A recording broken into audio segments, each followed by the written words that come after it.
బావ చెప్పింది కరెక్టే. ఇక్కడ క్యాబ్ సర్వీస్ సరిగ్గా లేదు. బుక్ చేస్తున్న రైడ్ క్యాన్సిల్ చేస్తున్నారు. ఎలా వెళ్ళాలి?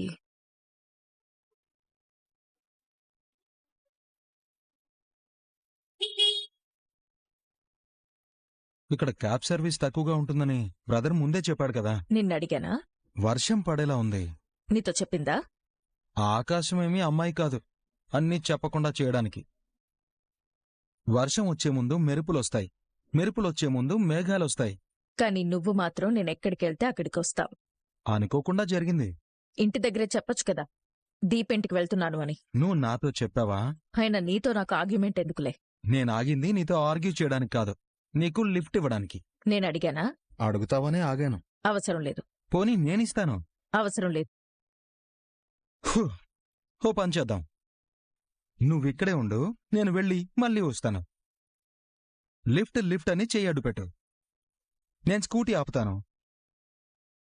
బంజారా హిల్స్కి వెళ్ళాలి, లిఫ్ట్ ఇస్తారా అని అడగండి. నేను అటే వెళ్తున్నాను, డ్రాప్ చేస్తాను, రండి అంటాను. నీ జీవితం అంతా ఇలా కథలు రాసుకోవడమేనా? రాసిన ప్రతి కథ నిజమవుతుంటే రాయడంలో తప్పే ఉంది. అసలేంట్రా నీ బాధ? ఈ టైంలో ఒక ఆడపిల్లని ఒంటరిగా వదిలేసి నేను వెళ్ళలేను. పైగా ఇది నీ స్కూటీ. పోనీ నన్ను డ్రైవర్ అనుకోండి. స్కూటీకి డ్రైవర్ ఉంటాడా? మీరు తలుచుకుంటే ఎలాంటి వారైనా ఎలాంటి వెహికల్కైనా డ్రైవర్ అయిపోతారు. సెట్ అయ్యరా? సూటిగానే చెప్పాను. మీకు మాతో వచ్చే ధైర్యం లేదు. నువ్వు రెచ్చగొట్టినా నేను రాను. ఓకే, లిఫ్ట్ అనుకో, నేను పరాయివాణ్ణి అనుకో. ప్లీజ్ ఎక్కు. వర్షం పడితే ఇద్దరం ఇరుక్కుపోతాం. ఇంటి దగ్గర మీ పేరెంట్స్ వెయిట్ చేస్తూ ఉంటారు. రాజోస్నా, నువ్వు లిఫ్ట్ ఇచ్చేవాడివి, నన్ను పేరు పెట్టి పిలవకు. సారీ మేడం, మీ పేరేంటో చెప్తారా? లిఫ్ట్ ఇచ్చే మనిషికి, లిఫ్ట్ తీసుకునే మనిషికి పరిచయాలు అవసరం లేదు. పేర్లు అసలే అవసరం లేదు. నువ్వెవరో నాకు తెలీదు, నేనెవరో నీకు తెలీదు. ఓకే, రండి, ఎక్కండి.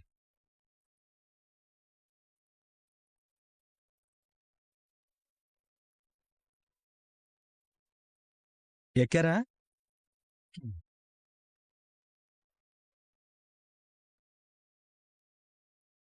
ఎవరే ఎవరే ప్రేమను మాయంది, ఎవరే ఈ హాయికి హృదయము చాలంది.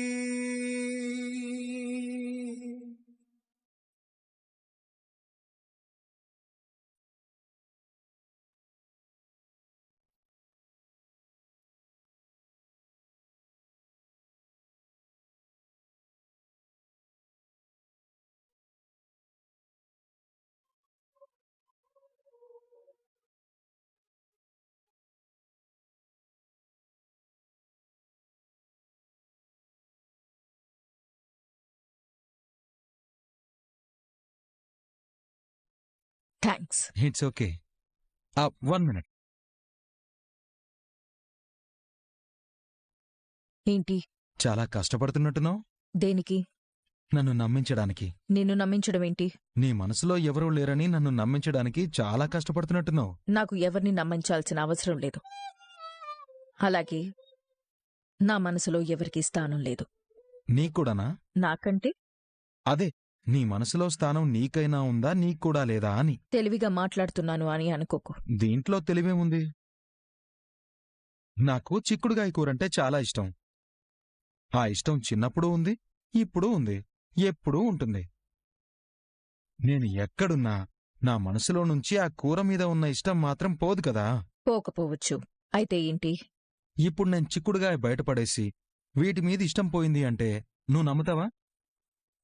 నమ్మను. మరి వస్తువు తిరిగిచ్చేసినంత మాత్రాన మనసులో ఉన్న ఇష్టం పోతుందా? నువ్వేం అడగాలనుకుంటున్నావో, ఏం చెప్పాలనుకుంటున్నావో అర్థమవుతుందిరా. ఎస్, ఒకప్పుడు మా బావంటే చాలా ఇష్టం, ప్రాణం కూడా. అందుకే మా బావిచ్చిన వస్తువులని నా దగ్గరే జాగ్రత్తగా పెట్టుకున్నాను. ఇప్పుడు ఆ ఇష్టం పోయింది. అవసరం లేదనిపించింది. ఇంకా గట్టిగా మాట్లాడితే మా బావ మీద నాకుంది ప్రేమ కాదు, పంతవని నేను రియలైజ్ అయ్యాను. ఇంకలాంటప్పుడు మా బావ వస్తువులు నా దగ్గరెందుకుండాలి? అందుకే ఇచ్చేశాను. నాకొకటి చెయ్యాలి అనిపించింది, చేశాను. దీనికి ఒకరి ఇష్టంతో సంబంధం లేదు. కేవలం ఇది నా నిర్ణయం మాత్రమే. నువ్వెలా అర్థం చేసుకుంటావో అన్నది నీ ఇష్టం. నువ్వేం చెప్పాలనుకుంటున్నావు? నా మనసులో ఎవ్వరికీ స్థానం లేదు అని చెప్పాలనుకుంటున్నాను. నా కోసమే నేను బ్రతుకుతాను. ఇలా ఒంటరిగానే బ్రతుకుతాను. Very good. నువ్వీ నిర్ణయం తీసుకోవడం వల్ల ఇంకెవ్వరి జీవితాలు నాశనం అవ్వకుండా ఉంటాయి. మాటలతో మనుషుల్ని బాధ పెట్టడం నీకు తెలిసినంతగా ఇంకెవరికి తెలీదేమో. Jyotsna, thanks for the lift.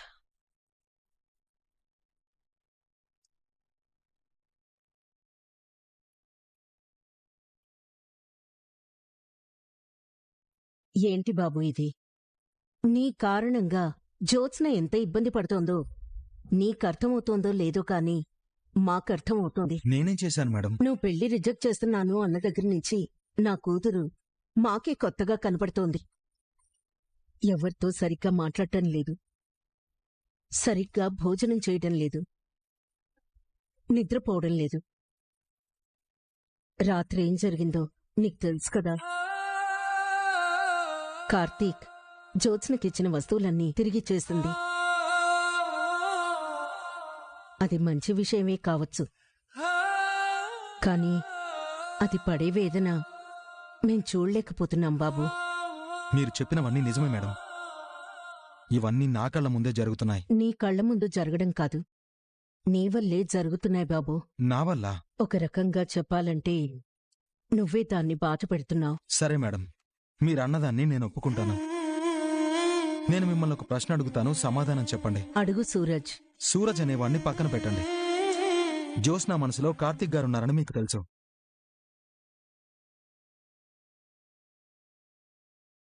ఎందుకంటే వాళ్ళిద్దరికీ పెళ్లి చేయాలని వాళ్ళ చిన్నప్పటి నుంచి చెప్పింది మీరే కదా. అవును బాబు. కార్తీక్ గారు దీపగారి మెళ్ళో తాలి కట్టిన తర్వాత ఇంకా కార్తీక్ గారు జ్యోత్స్నకి భర్త కాలేరు అన్న విషయం మీకు అర్థమయ్యే ఉంటుంది కదా. అర్థమైంది. ఆ తర్వాత మీరేం చేశారు? ఆ తర్వాత అంటే జ్యోత్స్న ఇంకా కార్తీక్ గారిని మర్చిపోకుండా ఉంది అని తెలిసిన తర్వాత కూడా జ్యోత్స్నని మార్చడానికి మీరే ప్రయత్నం చేయలేదా? చేశాం. ఏం చేశారు? నచ్చజెప్పాం. ఇంకా ఏం చేశారు? అయినా వినకపోతే బెదిరించాం. ఇంకా ఏం చేశారు? కార్తీక్ పేరు నీ నోటి నుంచి వచ్చిందంటే ఇంట్లోంచి గెంటేస్తామని చెప్పాం. జ్యోత్స్న మారిందా? లేదు, మేం తనని మార్చలేకపోయాం. మీరు జ్యోత్స్నని మార్చలేకపోయారు, అంతేనా? నువ్వేం చెప్పాలనుకుంటున్నావు బాబు? మీరిన్ని రోజులు ప్రయత్నించింది మనిషిని మార్చాలని, మనసును మార్చాలని ప్రయత్నించలేదు. అందుకే ఫెయిల్ అయ్యారు. రెండూ ఒకటే కదా సూరజ్. రెండూ ఒకటి కాదు సార్. మీరు మనిషిని మార్చాలని ప్రయత్నించారు, మనసుని మార్చాలని ప్రయత్నించలేదు. ఆ ప్రయత్నం నువ్వు చేస్తున్నావు సూరజ్, నాకు అర్థమైంది. మా అత్త మావయ్య మనిషిని మార్చాలనుకున్నారు, నువ్వు మనసును మార్చాలనుకుంటున్నావు, అంతే కదా? మరెందుకు సూరజ్ తనని పట్టించుకున్నట్టు ప్రవర్తిస్తావు? మార్చడం అంటే ఇలాగేనా? బాధ పెట్టే మనసుని మార్చాలి. మాట్లాడి కూడా మార్చొచ్చు కదా. జ్యోత్స్న ఏడుస్తుంది, అది నీకు కనపడుతుందా? ఈరోజు జ్యోత్స్న బాధపడొచ్చదునా, కాని తన మనసేంటో తనే అర్థం చేసుకున్న రోజు తన కళ్లల్లో కన్నీళ్లు రావు. నేనిప్పటికీ చెప్తున్నాను, నాకు జ్యోత్స్న అంటే ఇష్టమే.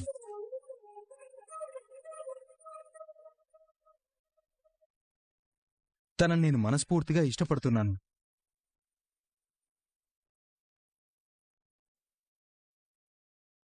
అందుకే తన మనసుని మార్చాలనుకుంటున్నాను. మార్పు మొదలైంది. మీరు జ్యోత్స్నలో చూశాననే బాధ కూడా మార్పే. నిజంగా ఫోటోలు గిఫ్ట్లు వెనక్కి తిరిగిచ్చేస్తే తన మనసు మారిపోయినట్టు కాదు. నేను కోరుకున్న విధంగా తన మనసు మారినప్పుడు నాకెవ్వరూ చెప్పాల్సిన అవసరం లేదు. అది నాకర్థమైపోతుంది.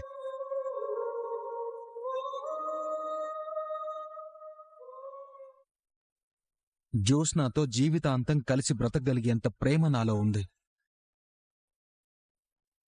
అలాగే సూరజ్, జ్యోత్స్నని మార్చడానికి నీ ప్రయత్నాలు నువ్వు చేస్తున్నావు, మా ప్రయత్నాలు మేము చేస్తున్నాం.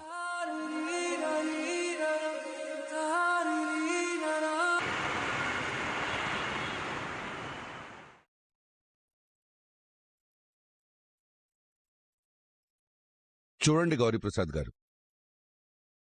నా గురించి నా రెస్టారెంట్ గురించి మీకు బాగా తెలుసు. అందుకే ఉన్న విషయం సూటిగా మాట్లాడతాను. మీరిప్పుడు మీ రెస్టారెంట్ని అమ్మాలనుకుంటున్నారు.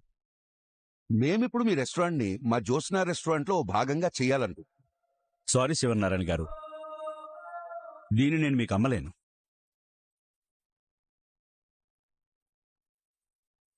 ఇక్కడ 2 ఆప్షన్స్ ఉన్నాయి సార్. మీరు మాకు అమ్మొచ్చు, లేదంటే మా జ్యోత్స్నా గ్రూప్లో భాగం చేయొచ్చు.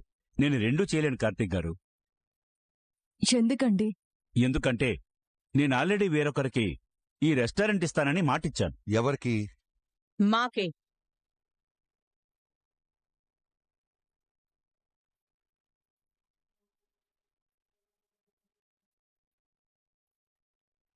రండి మేడం గారు, కూర్చోండి.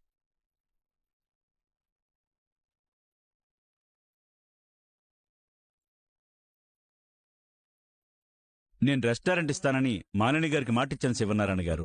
మీరు మాట ఇచ్చారు, ఆ విషయం మాకు తెలియదు. కానీ పోటీయే కదా. మాకు మాటిచ్చిన మనిషి మీకెలా అమ్ముతాడు?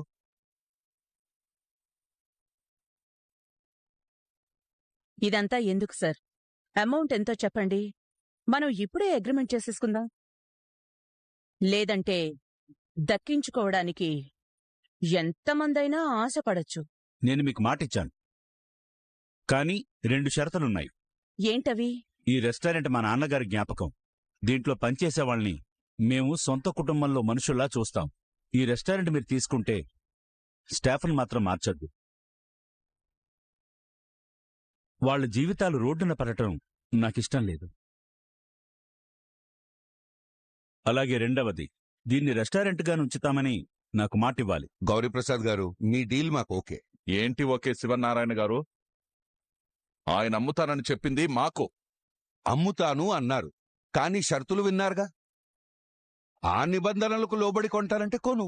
ఎలా కొనాలో నా కోడలికి తెలుసు, ఏం చెయ్యాలో నా మనవరాలికి తెలుసు. మాలిని, ఈ రెస్టారెంట్ మనం కొంటున్నాం. దీపా, ఈ రెస్టారెంట్ మనది అనిపించుకునే మనం ఇక్కడి నుంచి వెళ్ళాలి. ఏం చేస్తారో చేయండి. మాతో మీకు పోటీ పనికిరాదు శివనారాయణ గారు. అది మా వాళ్ళు చూసుకుంటారులే మాలిని గారు. వీళ్ళెంత సమర్థులో వీళ్ల చేతిలో ఓడిపోయిన మీకు కొత్తగా ఏమీ చెప్పనవసరం లేదు. మాటలు ఘాటుగానే వస్తున్నాయి. మనుషులు పట్టి మాటలు వస్తాయి. అమ్మ దీప, మన కంపెనీ సీఈఓ నువ్వే కదా. నాకీ రెస్టారెంట్ కావాలి. మీరంతా ఏం చేస్తారో చెయ్యండి. మీరే నా బలం, మీరే నా గెలుపు. నేను బయటుంటాను, మీరు కానివ్వండి.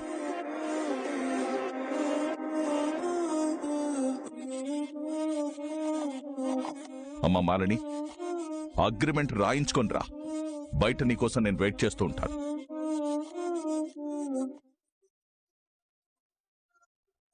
గౌరీప్రసాద్ గారు, అగ్రిమెంట్ పేపర్స్ తెప్పించండి. నీ చెప్పిన షరతులు మీకు ఓకే కదా? వాటినెలా ఒప్పుకుంటాం గౌరీప్రసాద్ గారు? ఇంకా మీరు ఏ కాలంలో ఉన్నారు చెప్పండి? మా నాన్నగారు రెస్టారెంట్ కట్టించారు, స్టాఫ్ నా ఫ్యామిలీ.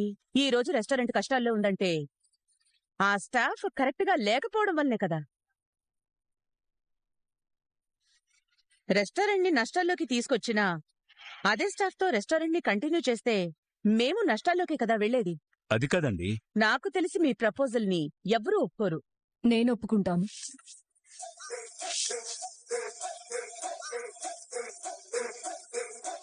అవును గౌరీప్రసాద్ గారు, మీ షరతులకి నేను ఒప్పుకుంటున్నాను. దీప, రెస్టారెంట్ కొనడం అంటే ప్లేట్ ఇడ్లీ కొన్నంత ఈజీ కాదు. రెస్టారెంట్ నడపడం అంటే కూడా అగ్రిమెంట్ రాయించుకునేంత ఈజీ కాదు మాలిని గారు. నా మీద పంతానికి పోయి షరతులకి ఒప్పుకుంటే నష్టపోయేది మీరే.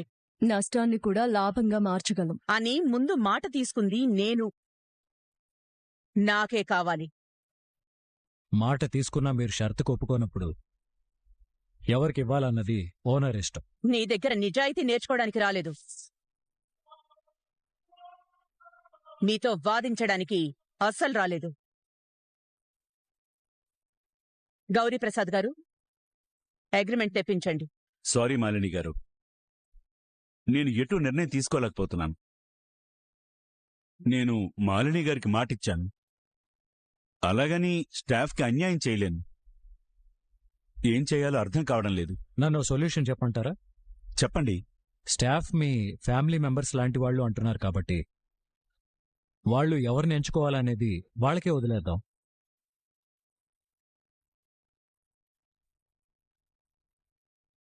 ఈ ఐడియా చాలా బాగుంది బ్రదర్. అప్పుడెవరూ గొడవ పడాల్సిన అవసరం లేదు. గౌరీప్రసాద్ గారు, మీరు మీ స్టాఫ్ మీటింగ్ ఏర్పాటు చేయండి. మేం వాళ్లతో మాట్లాడతాం. మాలిని గారు, మీకు ఓకేనా? ఓకే. మీ స్టాఫ్ని నిజాయితీ పరులని మీరు అనుకుంటున్నారు కదా, వాళ్ళెలాంటి వాళ్ళో నేను నిరూపిస్తాను. అప్పుడైనా మీ కళ్ళు తెరుచుకుంటాయి.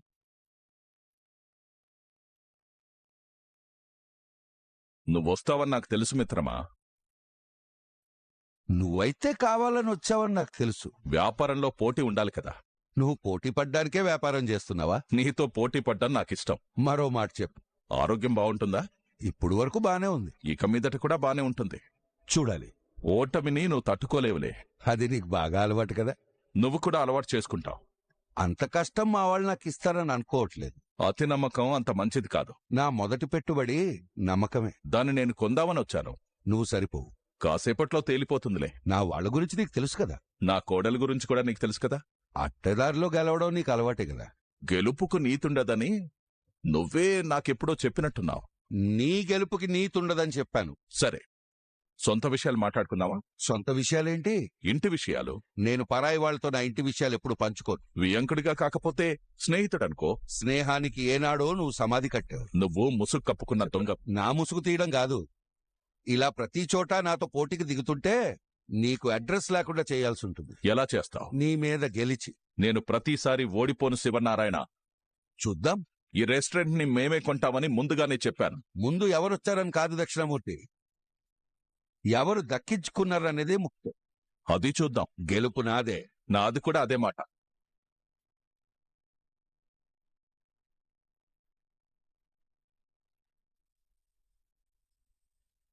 మీకు చెప్పిందంతా అర్థం చేసుకోండి. మిమ్మల్ని పిలిపించడానికి కారణం ఇదే. మేడం, నా స్టాఫ్ నిర్ణయమే నా నిర్ణయం.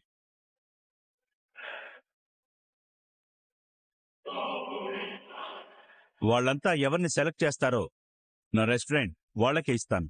మీలాంటి ఓనర్ దొరకడం వీళ్ళ అదృష్టం గౌరీప్రసాద్ గారు. సరే, మీ మాట మీదకే వస్తాను. చూడండి, నా పేరు మాలిని. డిఎం రెస్టారెంట్స్ మావే. నేను ఈ రెస్టారెంట్ కొండానికొచ్చాను. వీళ్ల ప్రతిపాదన ఏంటి అంటే, ఈ స్టాఫ్తోనే రెస్టారెంట్ రన్ చేయాలని.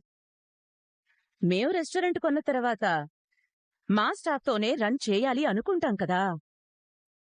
అందుకే మీ అందర్నీ నేను జాబ్లో నుంచి తీసేస్తున్నాను.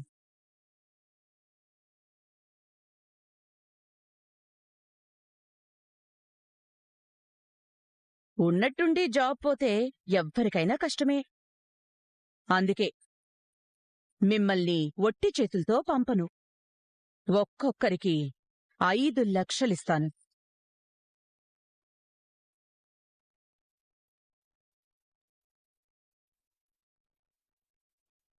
మీ జీవితాల్లో తేడాన్ని బట్టి ఇంకా పెంచొచ్చు కూడా.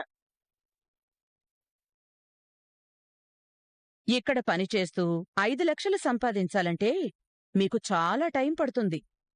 అదే 5 లక్షలు తీసుకుని వెళ్ళిపోయారనుకోండి, ఆ డబ్బుతో వేరే బిజినెస్ చేసుకోవచ్చు.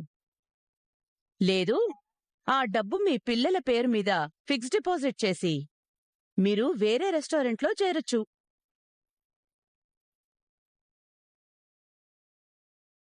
మీ అవసరాలు మీకుంటాయి కదా.